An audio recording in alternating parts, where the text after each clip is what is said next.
Olá, bem-vindos a mais uma videoaula de microbiologia e hoje vamos falar sobre a Streptococcus, você não ficar perdido. Bora lá! Estamos falando de bactérias gram-positivas, do formato cocci, as bolinhas. Dentro desse grupo temos as que são catalase positivas, as Staphylococcus, e as catalase negativas, as Streptococcus. Todas as aulas de Staphylococcus já estão disponíveis. Olhando para as Streptococcus, podemos dividi-las em 3 grupos de acordo com a sua capacidade de quebrar hemoglobina. Temos as que vão quebrar parcialmente, as alfa-hemolíticas, as que vão quebrar totalmente, as beta-hemolíticas, e as que não vão conseguir quebrar nada, as gama-hemolíticas. Aulas passadas vimos as principais alfa-hemolíticas, pneumonia e grupo viridans. Agora estamos vendo as beta-hemolíticas, no qual temos 2 espécies de interesse nesse grupo. Streptococcus pyogenes, que vimos aula passada, e Streptococcus agalacti, nossa aula de hoje. E como podemos diferenciá-las? Uma das formas é testando a sua sensibilidade a um antibiótico chamado bacitracina. A espécie Streptococcus pyogenes é sensível à bacitracina,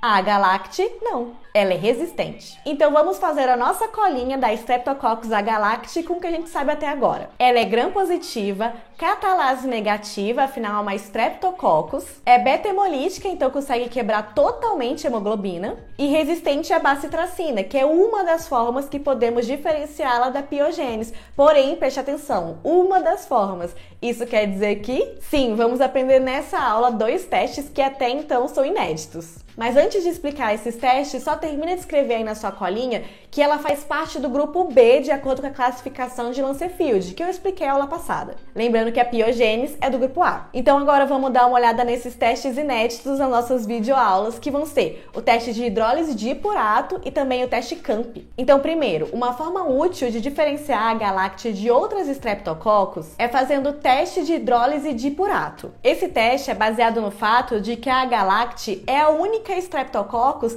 que vai dar positivo nesse teste, porque ela é a única que tem uma enzima chamada de hipuricase, ou você pode chamar também de hipurato hidrolase. Para fazer esse teste, você transfere uma colônia de bactérias da cultura para um tubo de ensaio contendo meio hipurato e vai incubar por algumas horas. Em seguida, você adiciona à mistura algumas gotas de uma substância chamada ninidrina. Se você estiver lidando com a Streptococcus agalacti, a hipuricase dela converte o hipurato em glicina e ácido benzoico. E a glicina, então, reage com a ninidrina que você adicionou, fazendo com que a mistura fique num azul profundo ou roxo. Ou seja, o seu teste deu positivo. E um outro teste que eu acho muito interessante é o teste CAMP. A agalacti é a única do grupo B que, quando você cultiva junto com a Staphylococcus aureus, elas unem os seus fatores que quebram a hemoglobina. Porque a agalacti, ela é beta-hemolítica, lembra? Então ela consegue quebrar a hemoglobina porque tem o fator CAMP. Só que a Staphylococcus aureus também consegue quebrar a hemoglobina. Então quando você coloca uma na presença da outra, é como se elas juntassem os seus superpoderes de quebração de hemoglobina. Logo, muita hemoglobina acaba sendo quebrada. E você consegue ver isso no teste CAMP. Vou te mostrar. Então o teste funciona assim.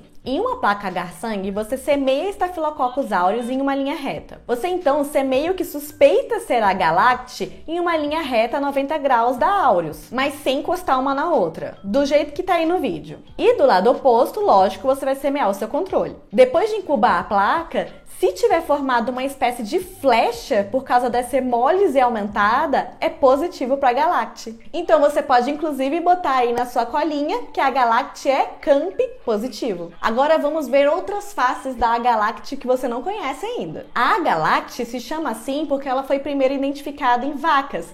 E nas vaquinhas, ela faz com que elas diminuam a produção de leite. Então, a agalacti vem de sem leite. Depois, ela foi identificada em seres humanos. Alguns estudos estimam que até 30% da população tem a agalacti. E ela costuma colonizar principalmente o trato genital de mulheres. E uma dica que eu posso dar para você lembrar das coisas da agalacti é associar ela à letra B. Então, a agalacti é uma bactéria beta-hemolítica do grupo B que causa problemas em bebês.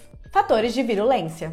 Para os meus flavonoides cansados, tem uma boa notícia. A agalacti é uma das bactérias mais fáceis de você aprender porque ela é humilde em relação aos fatores de virulência. Se você comparar com a piogênesis, que tem uma lista enorme e ela causa problemas não só por causa da sua presença indesejada, mas também porque produz exotoxinas, A Agalact, ela não produz toxinas. Então, basicamente, a gente tem dois fatores de virulência importantes. A primeira é que ela possui uma cápsula, ou seja, ela é coberta por uma camada de polissacarídeo. Essa cápsula também tem pile, que são extensões semelhantes a cabelos que vimos na aula de morfologia das bactérias, lembra? E que ajudam a bactéria a se fixar melhor na célula hospedeira. Além disso, a cápsula é rica em ácido ciálico, substância que também pode ser encontrada nas células humanas. E se você pegar no contexto de células imunológicas inexperientes, como as de um recém-nascido, essas células ingênuas podem confundir a Streptococcus agalacti com células próprias, permitindo que a bactéria sobreviva dentro do corpo.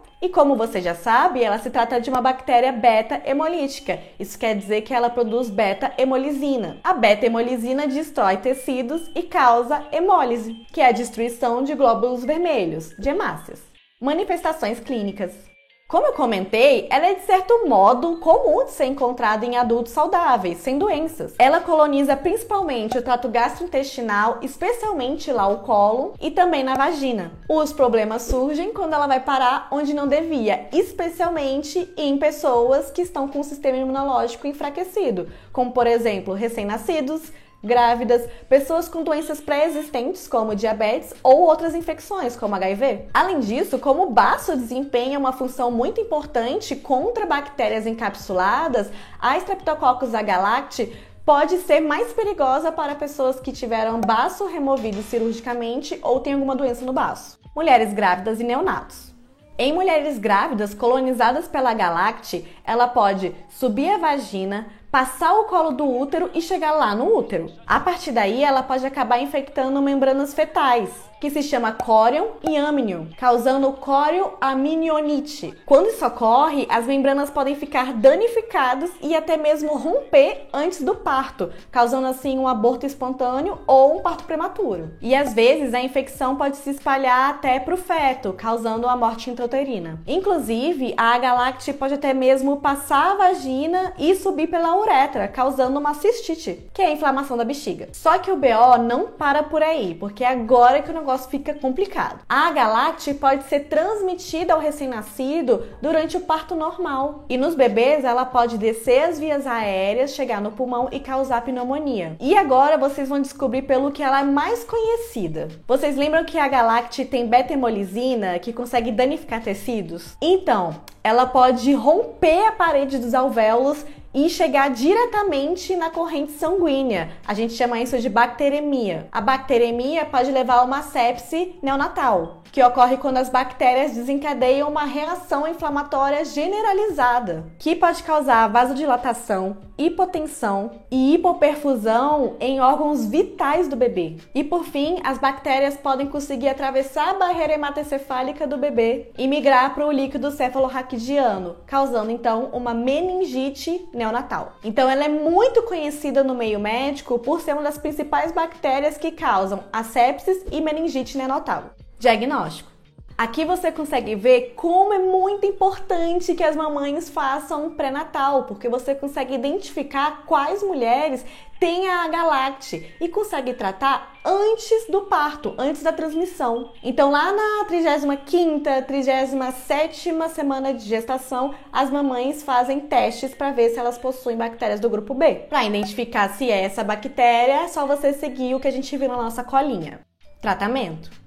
Caso dê positivo para a Agalacti, o antibiótico de escolha é a penicilina G, que vai ser administrada antes do parto, ou seja, de forma profilática. Se a gestante for alérgica, pode-se tentar a cefazolina. Lembrando que diferentes serviços de saúde vão ter diferentes protocolos, mas o padrão ouro, o antibiótico de escolha, é a penicilina G. Espero que vocês tenham gostado dessa videoaula. Se tiver algum material pronto para vocês, vai estar aqui embaixo na descrição. E não esquece de me seguir também no Instagram e no TikTok. Compartilhe esse vídeo com todos os seus colegas, dá o like e beijinho, até a próxima!